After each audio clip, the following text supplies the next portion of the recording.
So I welcome you all to the weekend conference, and date is today, 15th of December 2024. We are investors, Yashasvi Bhava, through which we simplify our finances. तो आज का जो subject था वो था interesting con calls Q2 FY 2025। इस पूरे Q2 में FY 25 के बहुत सारे कॉन्फ्रेंस कॉल हुए होंगे, तो हम उन कॉन्फ्रेंस कॉल्स की बात नहीं करेंगे जिसके बारे में हमने काफ़ी बातें कर रखी हैं। थोड़े बहुत कुछ कॉन्फ्रेंस कॉल की हम बात करेंगे जिससे हम एक फ्रेमवर्क समझ सकें कि हम जब कॉन्फ्रेंस कॉल अटेंड करते हैं या उसके बाद हम पोस्ट कॉन्फ्रेंस हम उसको पढ़ते हैं, उसके ट्रांसक्रिप्ट को या वीडियो देखते हैं, तो हमें ऐसी कौन कौन सी चीज़ें हैं जो हमें ध्यान रखनी चाहिए, जो कि हमें आगे हेल्प करेगी हम हमारे फर्दर एनालिसिस में, और हमें एक अच्छा डिसीजन लेने में थोड़ा हमारे प्रोसेस को रिफाइन कर सकती है। तो इससे पहले कि मैं आगे बढ़ूँ, मैं आपको बता दूं कि मैं सेबी रजिस्टर्ड नहीं हूँ, और इस एनालिसिस के दौरान किसी भी स्टॉक का नाम अगर मेंशन होता है तो वो केवल आपको एक अच्छे तरीके से समझाने के लिए होगा। जो मेथोडोलॉजी है उसको एक्सप्लेन करने के लिए होगा। वो किसी भी तरह से कोई बाई और सेल रिकमेंडेशन नहीं होगा। आप कोई भी बाई और सेल रिकमेंडेशन मेरी तरफ से ना लें, अपने फाइनेंशियल एडवाइजर से संपर्क करें और खुद भी अपना ड्यू डिलीजेंस करें, उसके बाद ही कोई डिसीजन लें। तो हम देखते हैं सबसे पहले कि कॉन्फ्रेंस कॉल्स एक्चुअली में क्या ऑफर करती है हमारे लिए। कॉन्फ्रेंस कॉल है क्या, हम इस पे नहीं जाएंगे। तो conference calls offer managements vision for the company after the conclusion of every earning quarter और half year. So quarter in respect of main board companies and for SME company that is half year. But SME company अगर चाहे तो वो quarterly भी result दे सकते हैं और conference call कर सकते हैं। उनको किसी ने रोका नहीं है, वो जब चाहे तब कर सकते हैं। बट एक जनरल शेड्यूल जो है वो ये रहता है।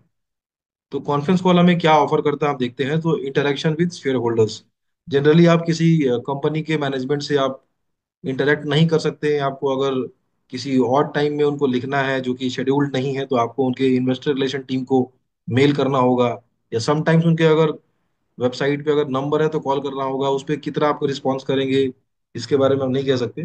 बट कॉन्फ्रेंस कॉल जब होते हैं तो उसमें आपके पास एक काफी अच्छा मौका रहता है कि आप उनसे इंटरेक्शन कर सकें, आपके मन में जो सवाल है आप उनको पूछ सकें और उनसे जवाब ले सकें।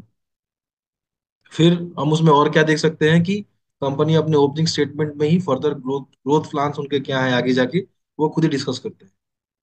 फिर एक्सपेक्टेड टेलविंड हेडविंड, अगर कंपनी को लगता है कि कुछ अगर चीजें उनके लिए अच्छी होने वाली हैं तो वो भी वो डिस्कस करते हैं। कुछ चीजें अच्छी नहीं हो सकती हैं तो वो भी डिस्कस करते हैं। देन इंडस्ट्री का ओवरव्यू क्या है ये भी कॉन्फ्रेंस कॉल में डिस्कशन में आता है। जनरली ये चीजें जो हैं वो जब कंपनी अपना ओपनिंग रिमार्क स्टार्ट करती है, उनका जब एमडी या जिसको भी वो डेजिग्नेट करें जो ओपनिंग स्टेटमेंट पढ़ते हैं, काफी चीजें वो कवर कर लेते हैं।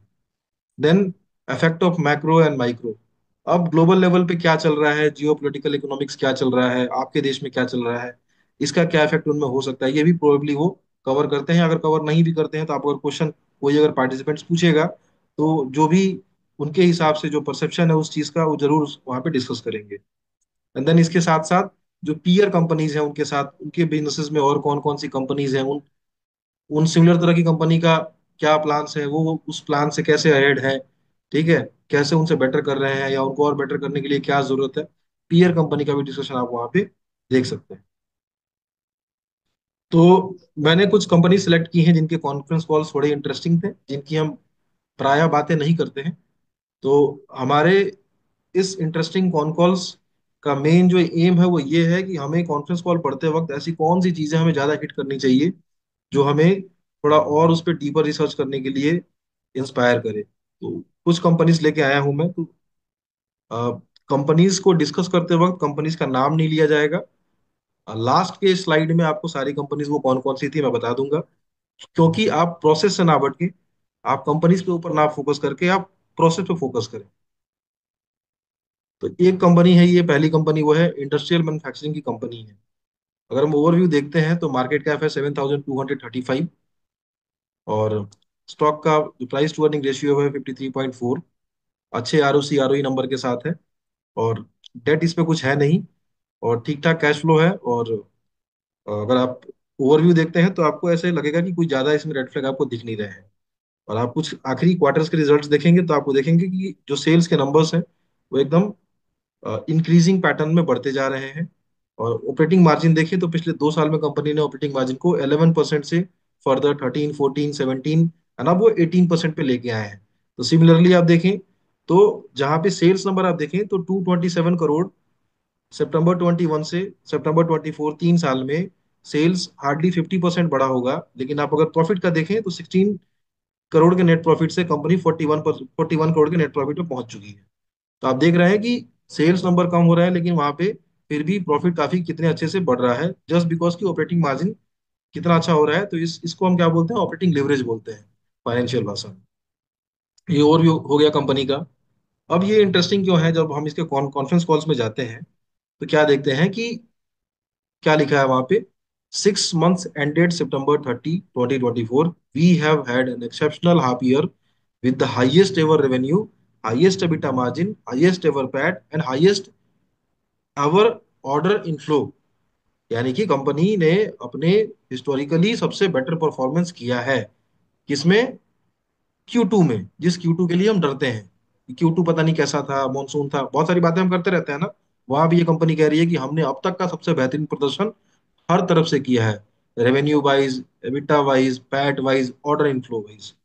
थोड़ा आगे जाते हैं तो अगर हम पढ़ते हैं तो आप देखिए कंपनी ने ये साल स्टार्ट होने से पहले गाइडेंस दिया था 17 to 18% टॉप लाइन का। नाउ कंपनी जो है they are revising their guidance to 25 to 27.5%। ठीक है, ये कंपनी यहाँ पे साफ साफ बोल रही है। आप थोड़े इसके नीचे के लाइंस पढ़ें तो आपको दिखेगा यहाँ पे कि we do want to give a fairly accurate picture of where we are in the market. Obviously, the numbers are much better. The company is doing a lot better. We are in better position worldwide for getting better orders. Obviously, we would like to communicate this to you. It's going in that direction very positively, is all I can say.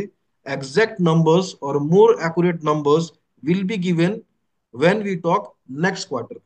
मतलब अभी 25 27 ये कह रहे हैं, but ज्यादा बोलना नहीं चाहते हैं, चाह रहे हैं कि एक क्वार्टर हम और देख लें, उसके बाद हम अगले क्वार्टर में बहुत ज्यादा बातें करेंगे।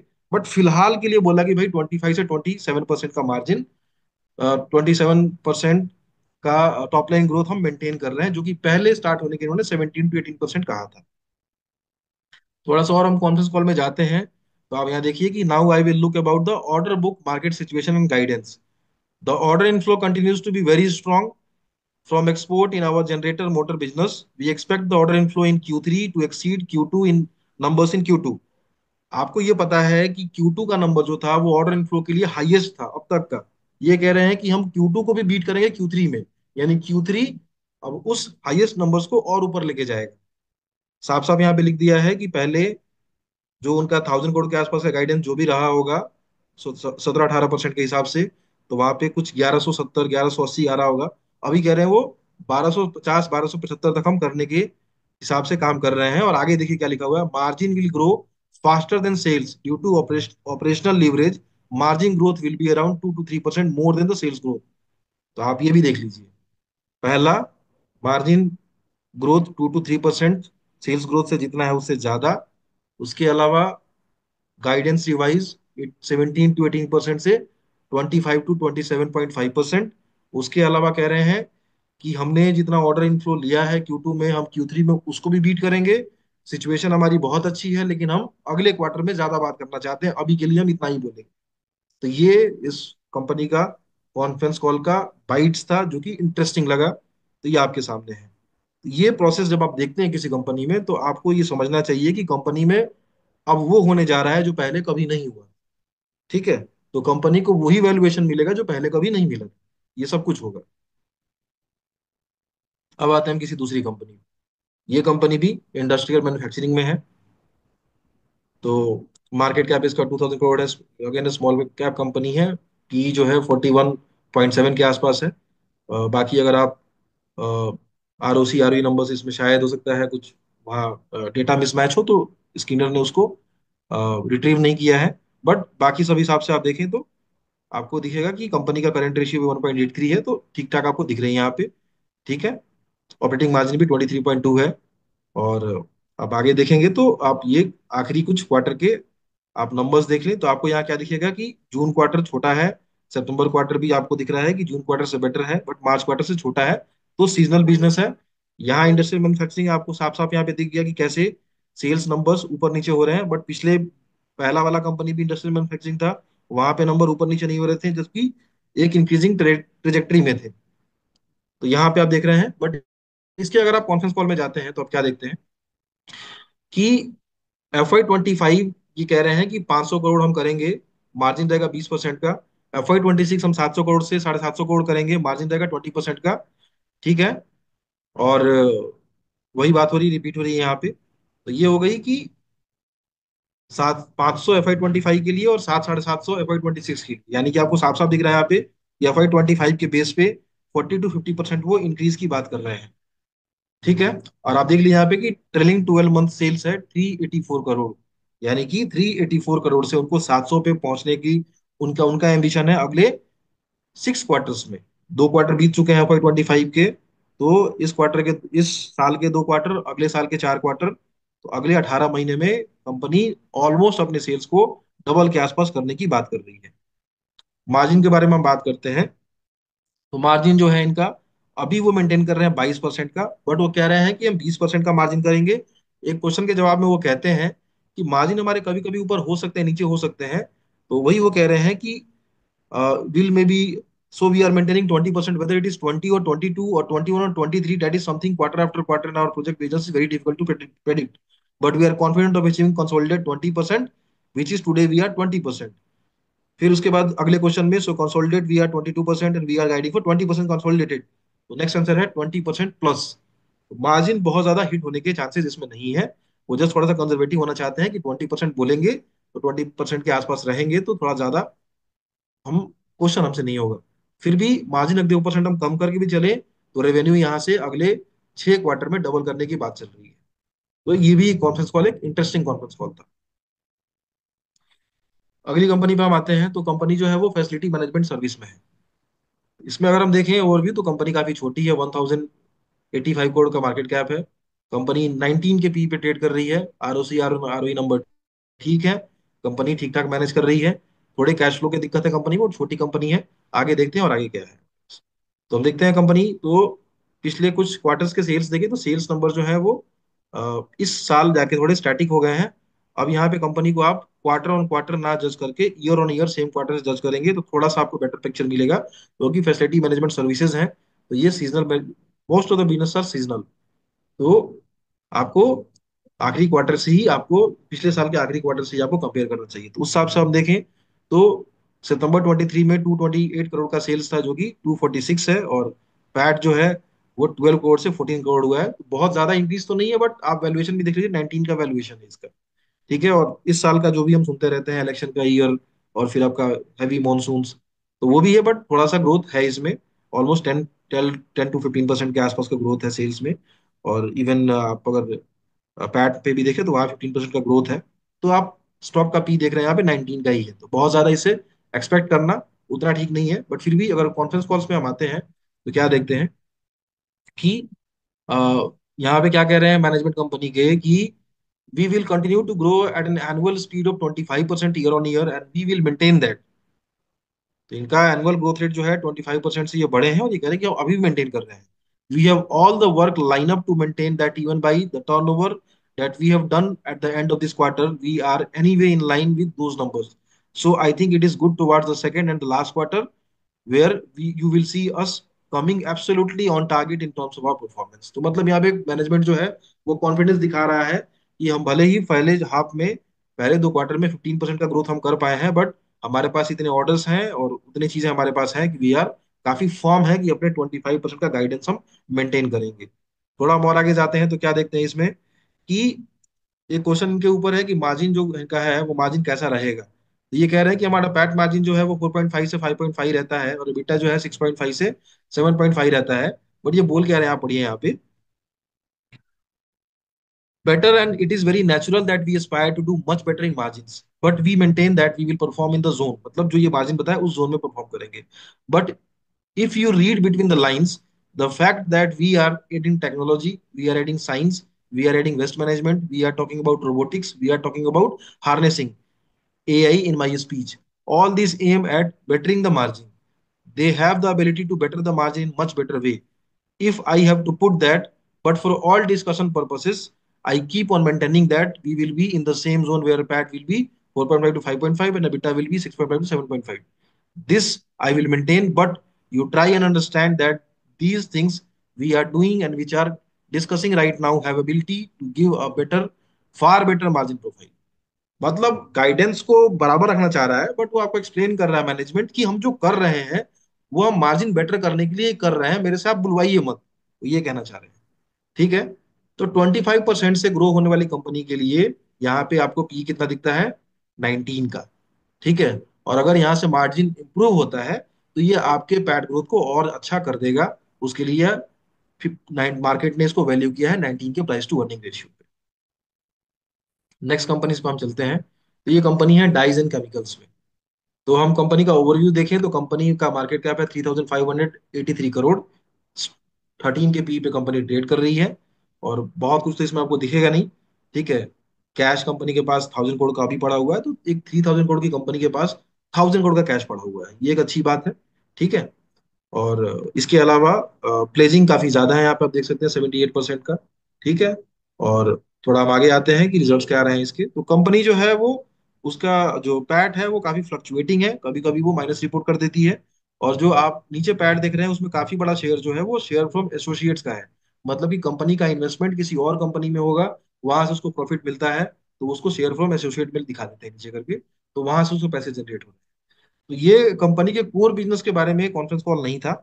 हम इसमें कुछ और चीजें देख रहे थे जो कि मैं अब आगे डिस्कस करता हूँ आपसे। तो कॉन्फ्रेंस कॉल बाइट्स में हम क्या देखते हैं कि कंपनी जो है एक, आप सामने देख रहे हैं कि डाई स्टार करके कंपनी है जिसमें उसका इन्वेस्टमेंट है। तो अपने डाई स्टार के होल्डिंग को वो, अब लीगल बैटल चल रहा था कुछ 13-14 ईयर्स से, वहां पे कोर्ट का ऑर्डर आ गया है कि आप अपनी होल्डिंग सेल कर सकते हैं। कोर्ट ने बताया है कि होल्डिंग सेल करने के बाद वो उस होल्डिंग को उन्होंने कैप कर दिया है कि $600 मिलियन ही आप सेल कर सकते हैं। तो यहाँ पे देखिए वही एक क्वेश्चन है उनसे कि regarding your Dystar sale, sale proceeds capped at $600 million और we might get additional over. तो जवाब है उनका yes yes, it has been capped and crystallised at $604 million plus the legal cost. अब लीगल कॉस्ट भी इसमें मिल जाएगा। So I just mention the legal cost would be close to another $10 million Singapore dollars. That 604 is in US dollars, and then if interest is awarded, इन्होंने interest के लिए भी court में फाइल किया है कि 14 ईयर्स से ये हमारा लिटिगेशन में था, हमको इसका इंटरेस्ट चाहिए। तो इंटरेस्ट कॉस्ट भी लगभग 100 मिलियन के आसपास डॉलर, $100 मिलियन के आसपास इंटरेस्ट कॉस्ट इन्होंने क्लेम किया है। तो just got concluded 2 days ago, जो इनका जजमेंट था वो इनको इनके फेवर में आ गया है। Then interest would be added to it and the interest would be also come out of the sale proceed on priority. So based on the judgment, this amount are all capitalized and kept. So irrespective of what price Dystar is sold, it is going to get the fixed amount decided by the court. अब Dystar की selling, Dystar जो company listed है जहाँ पे इनका investment था, वहां पे चाहे वो कितने पैसे का भी इनका होल्डिंग बिके, बट इनको $604 मिलियन इनको मिलेंगे। और उसके बाद से इन्होंने जो क्लेम कर रखा है इंटरेस्ट का, $100 मिलियन का, वो भी अगर फाइनलाइज होता तो वो भी मिलेगा। बट फिलहाल $604 मिलियन कोर्ट ने ग्रांट कर दिया है इनको। अब ये करेंगे क्या उस पैसे का, and what was the total capex. सो ये क्या करने वाले हैं, अब आप कन्वर्ट कीजिए $604 मिलियन को रुपीज में, तो आप देख लेंगे तो लगभग 5,000 करोड़ के आसपास का पैसे में आता है। और याद कीजिए कि आपने इसका मार्केट कैप क्या देखा था, मैं आपको दिखा देता हूँ मार्केट कैप क्या देखा था। Market cap is 3,583 crore. हम यहाँ पे 5,000 करोड़ की बात कर रहे हैं जो इसको मिलने वाले हैं, जिसमें ये इन्होंने प्लान किया कि अगले 2 साल में 8,000 करोड़ का कैपेक्स करेंगे। तो FY 26 में करेंगे 2,500 करोड़ का, और FY 27 में करेंगे 5,500 करोड़ का। ठीक है। और ये इक्विटी एंड डेट से फंड होगा, और जो पैसा मिलेगा उसका भी यूज करेंगे। किसमें ये कैपेक्स करने वाले हैं, अभी ये डाई में काम कर रहे हैं, केमिकल्स में काम कर रहे हैं, ये कैपेक्स कर रहे हैं कॉपर में। तो आप यहाँ देखिए कॉपर की डिमांड के बारे में यहाँ बात हो रही है। When you look at India's demand and current, India's current production, we are at 1.5 million ton of consumption in India. 1.5 million ton consumption होता है कॉपर का इंडिया में, while production is 0.5 million ton. तो डिमांड सप्लाई का बहुत बड़ा mismatch है। तो हम इंपोर्ट करते हैं कॉपर को अपने यूज के लिए। There are several plants announce our facilities some expansion with existing people. One more project just started. When you put together, it would be by 27 28 1.5 million ton you will be able to barely cover. By the time India's demand expected to rise to almost 3 billion tons. Okay, तो ये कहना चाह रहे हैं कि जब तक वो 1.5 बिलियन टन के कंजम्पशन डिमांड को हम कैपेक्स करके सारी कंपनीज पूरा करने की कोशिश करेंगे, तो उसमें जो टाइम कंज्यूम होगा 4 5 साल का, तब तक डिमांड हो जाएगा 3 मिलियन टन का। तो मतलब कॉपर की डिमांड के बारे में बात हो रहा है कि कितना डिमांड सप्लाई का मिसमैच है। आज के दिन में 1.5 मिलियन टन कंजम्पशन की जगह पे 0.5 मिलियन हम प्रोड्यूस कर पाते हैं, बाकी हम इंपोर्ट करते हैं। ठीक है, तो आप देखिए कि यहाँ से 0.4 हम अभी प्रोड्यूस कर रहे हैं, जो हम आगे जाके 3 मिलियन टन की डिमांड को, मतलब ऑलमोस्ट 8x डिमांड है अगले कुछ 5 6 सालों में कॉपर की। तो उसमें ये कैपेक्स कर रहे हैं, जो पैसे इनको मिलेंगे उसके हिसाब से। अब बात है कि ये पैसे मिलेंगे कब इनको, तो बात यहाँ पे है। I think the execution of agreement and tendering our shares or giving our shares to new bar will happen simultaneously. So shares would get exchanged with the payment against the share. So I don't think it will take more than 2 or 4 weeks. So we are highly hopeful that before the end of this financial year, which is 31st March 2025, we can expect the inward funds from the sale proceed. मतलब इस साल के खत्म होने तक ये 5,000 करोड़ रुपए इनको मिल जाएंगे।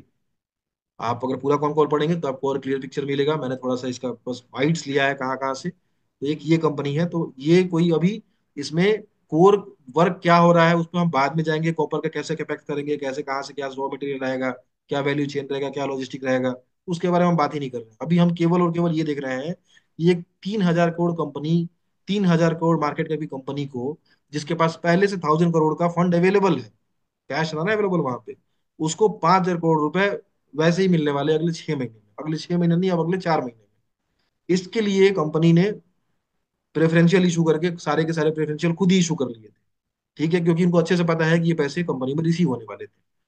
तो उसके बाद भी अगर इनका कैपेक्स सही चलता है तो ऑपरेशनल लेवल पे काफी आगे चल सकते हैं, वो बाद की बात है। बट फिलहाल जो बैलेंस शीट में जो पैसे आने वाले हैं, उस पैसे को मार्केट को वैल्यू करना पड़ेगा। एटलीस्ट कम से कम पैसे के लेवल पे तो वैल्यू करना पड़ेगा। उनके एसेट को छोड़ दीजिए, क्या एसेट उनके पास है क्या नहीं है, बट पैसे के बदले में तो उनको उतना वैल्यू करना पड़ेगा, जो कि मार्केट अभी शायद नहीं कर रहा है, वो मिसमैच है। अगली कंपनी पे आते हैं हम। ये हमारी लास्ट कंपनी है। ठीक है, ये कंपनी है रिन्यूएबल्स में। तो इसकी हम बात करते हैं तो मार्केट कैप कंपनी का है 4,740 करोड़, जो कि स्मॉल कैप है। कंपनी का प्राइस टू अर्निंग रेशियो है 48.8 करोड़। अच्छा R O C R O number है। और कंपनी के जो डेट इक्विटी रेशियो देखिए हम 0.64, तो मैनेजेबल है। ठीक ठाक कैश है, सारे रेशियोज अच्छे हैं इनके। ठीक है, और अगर हम आखिरी कुछ, कंपनी जो है सेमी में है, मैं पहले डिस्क्लेमर दे दूं, सेमी कंपनी है। आखिरी आप कुछ क्वार्टर हाफ हाफ ईयर के आप अगर रिजल्ट्स देखें तो अच्छे रिजल्ट्स हैं। कंपनी के बारे में काफी चर्चा होती है सोशल मीडिया में। ठीक है, तो वैसे आप देखें तो काफी अच्छा दिखता है, आपका बैलेंस शीट भी ठीक दिखेगा आपको, ओवरव्यू भी अच्छा दिखेगा। कॉन्फ्रेंस कॉल में जब हम आएंगे तो आपको मैं डिस्क्लेमर पहले दे दूं कि ट्रांसक्रिप्ट इसका अवेलेबल नहीं है। मैंने जो अवेलेबल वीडियो है उस पर एआई यूज किया है और मैंने ये निकाला है। तो company has close to 3,000 crore in orders. आपने क्या देखा, हाफ ईयर का ऑर्डर कितना था एग्जीक्यूशन, 300 करोड़ के आसपास था। तो 10 गुना ऑर्डर बुक उनके पास है, which will provide them with enough business for next 1 to 5 to 2 years। They are aiming for a revenue of 1,000 crore in FY 2025। इस साल 1,000 करोड़ की बात वो कर रहे हैं, जो कि पिछले साल 600 के आसपास था। 600 आसपास नहीं था, इवन 350 का था। आखिरी 12 महीने का देखेंगे, टीटीएम सेल्स की बात करेंगे, तब वो 600 के आसपास का है। वो कह रहे हैं कि FY 2025 they might be closing at 1,000 crore. और आप में इसमें और बता दूं, FY 2026 का उनका रेवेन्यू गाइडेंस है 1,700 करोड़। आगे जो मेन बात क्या है, aiming to have a profit after tax of 1,000 crore in 3 years.